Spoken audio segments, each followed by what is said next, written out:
옛날 옛적 고요한 시골 마을에 한 할머니가 살고 있었습니다.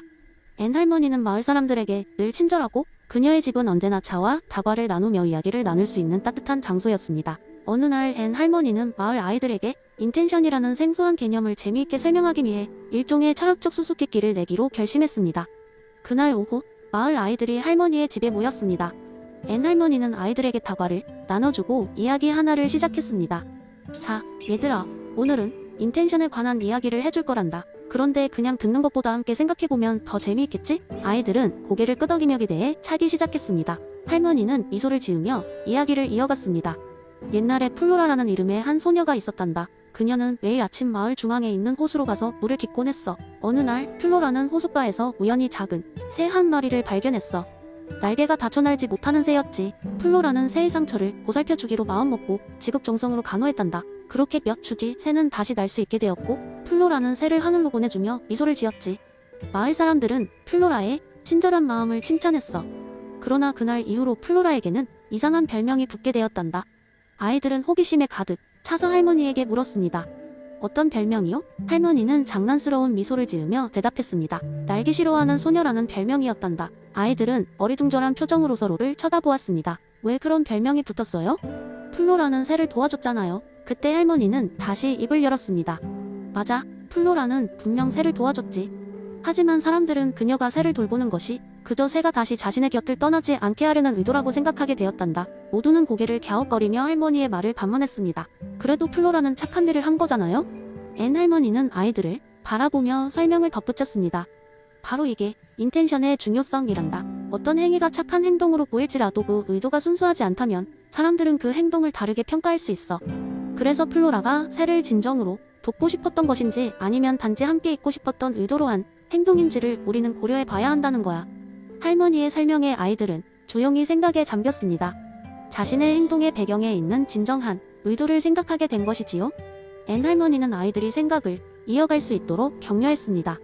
그러니까 얘들아, 우리는 항상 행동의 결과뿐만 아니라 그 행동의 진정한 의도에 대해서도 스스로에게 물어봐야 한단다. 그래야만 우리가 진정으로 올바른 선택을 할 수 있기 때문이야.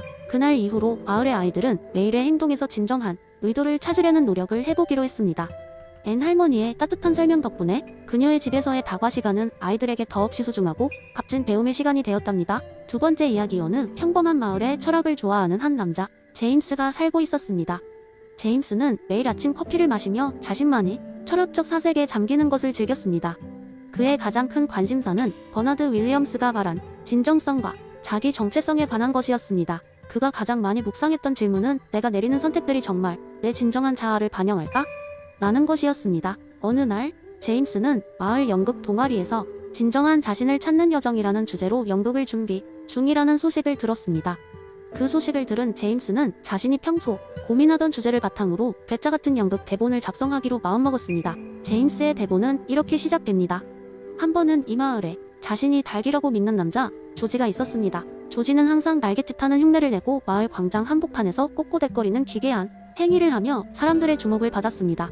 사람들은 그를 미쳤다고 생각했지만 조지에게는 이것이야말로 진정한 자신을 표현하는 방법이었습니다. 하지만 문제는 조지가 딱히 닭처럼 생기지도 않았고 그의 부모님 역시 그가 닭이라고 생각하지 않는다는 것이었습니다. 조지는 자신의 진정한 자아를 찾기 위해 버나드 윌리엄스 철학책의 구절을 밤새워 읽었습니다. 그 책에서 제시된 진정성에 깊은 감명을 받은 그는 보다 더답스러운 삶을 살아야겠다고 결심했습니다. 그렇게 조지는 닭 무리를 따라다니며 그들의 일상을 관찰하고 심지어 제비뽑기로 가장 탁스러운 하루를 보내기 위한 닭의 하루 체험 이벤트도 조직했습니다.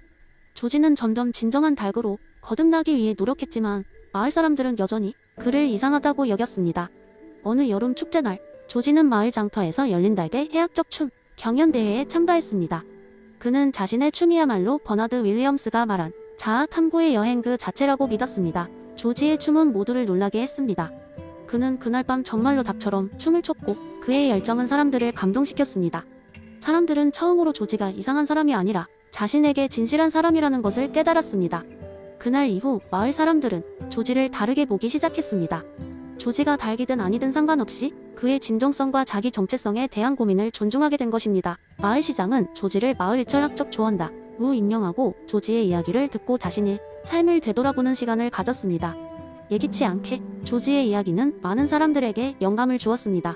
그들은 자신의 삶에서 진정한 자아를 찾기 위해 더욱 노력하게 됐고, 조지는 그 여정에서 함께하는 친구가 되었습니다. 제임스는 대본을 마무리하며 그 생각에 잠겼습니다. 진정성과 자기 정체성은 꼭 명확하고 일반적인 개념일 필요가 없었습니다. 중요한 것은 각 개인의 삶 속에서 그것이 어떤 의미를 가지느냐는 것이었죠. 조지의 예를 통해 제임스는 자신도 어쩌면 조금은 조지 같을지 모른다고 생각하며 미소를 지었습니다. 이렇게 제임스의 연극은 사람들에게 재미와 철학적 성찰을 동시에 전달하며 큰 인기를 끌었습니다. 사람들이 알아차렸듯 결국 각자의 삶을 살며 자신만의 진정성을 찾는 것이야말로 진정한 도덕적 선택으로 가는 길이라는 것을 보여주었습니다. 세 번째 이야기. 한 번은 에픽테토스의 이론을 이해하고자 하는 사람들이 모여서 이야기를 나누던 날이었습니다. 그 모임의 중심에는 항상 긍정적인 에너지를 발산하던 할머니가 있었어요. 이 할머니는 자신의 삶의 경험을 통해 에픽테토스의 내부적 평정의 중요성을 아주 유쾌하게 설명하곤 했답니다. 할머니는 젊은 시절부터 여러 가지 역병을 겪었어요. 전쟁으로 인해 가족을 잃고 경제적 어려움 속에서도 아이들을 홀로 키워냈죠. 많은 사람들이 어떻게 그런 힘든 상황에서도 평온을 유지할 수 있었냐고 물어보면 할머니는 항상 같은 이야기를 들려주셨어요. 어느 날 할머니가 장을 보고 집으로 돌아오는 길에 갑작스럽게 폭우가 쏟아지기 시작했어요. 우산도 없이 푹 젖은 채 한 손에는 무거운 장바구니를 들고 다른 손으로는 젖은 구두를 신발 속에서 참아내며 힘겹게 걸어가던 중이었죠.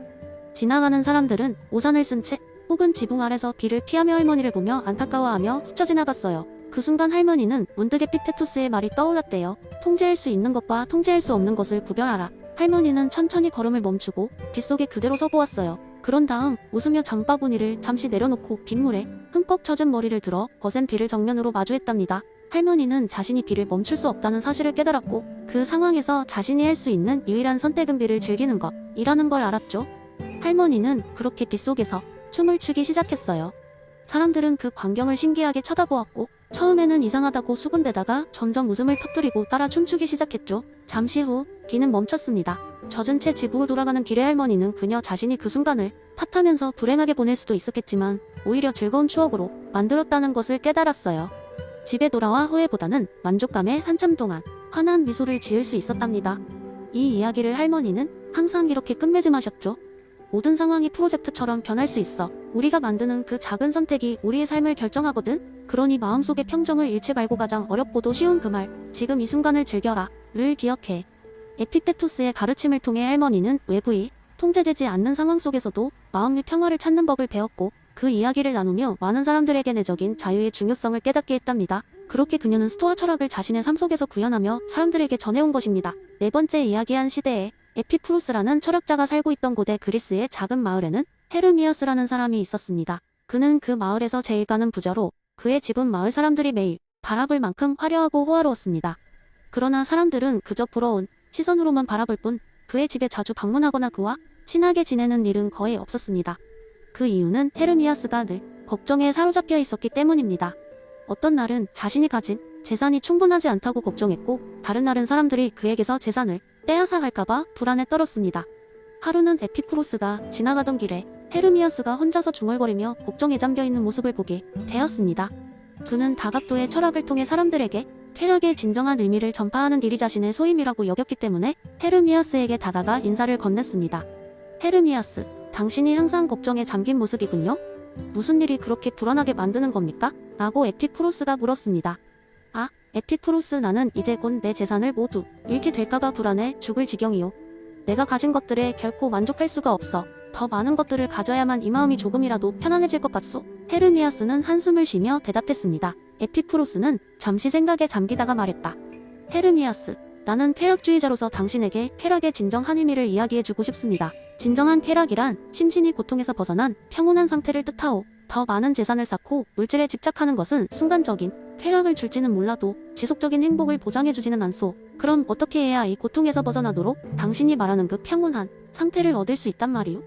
헤르미아스가 관심을 보이며 물었습니다. 에피쿠로스는 미소를 지으며 대답했습니다. 가장 먼저 당신은 과도한 욕망과 충동을 피해야만 하오. 그리고 당신이 가진 것들에 자족하는 법을 배우셔야 합니다. 우리가 두려움과 불안으로부터 벗어날 수 있다면 진정한 쾌락을 느낄 수 있어. 더 많은 것을 원하기보다는 이미 가진 것들에 만족해야 하오. 정신적 쾌락과 평온은 바로 그로부터 비롯되기 때문이오. 그날 이후로 헤르미아스는 에피쿠로스의 조언을 따르기로 마음먹었습니다. 그는 더 이상 재산을 불리고자 욕심내지 않았고 매일 아침 일어나면 자신이 가진 것에 감사하게 되었습니다. 그리고 그것의 결과로 그는 주변 사람들과의 관계도 회복하게 되고 그의 마음속 평온함은 전보다 훨씬 커지게 되었습니다. 이 마을에서는 그 이후로도 여러 해 동안 헤르미아스의 변화가 이야기되며 사람들에게 전해지곤 했습니다. 그리고 에피쿠로스의 쾌락주의는 단지 욕망이 추구가 아니라 평화롭고 만족스러운 삶의 방식임을 깨우쳐 주었습니다. 헤르미아스는 결국 그의 마음이 고요한 아타락시아의 상태에 도달했고 그렇게 그는 진정한 행복을 찾게 된 것입니다.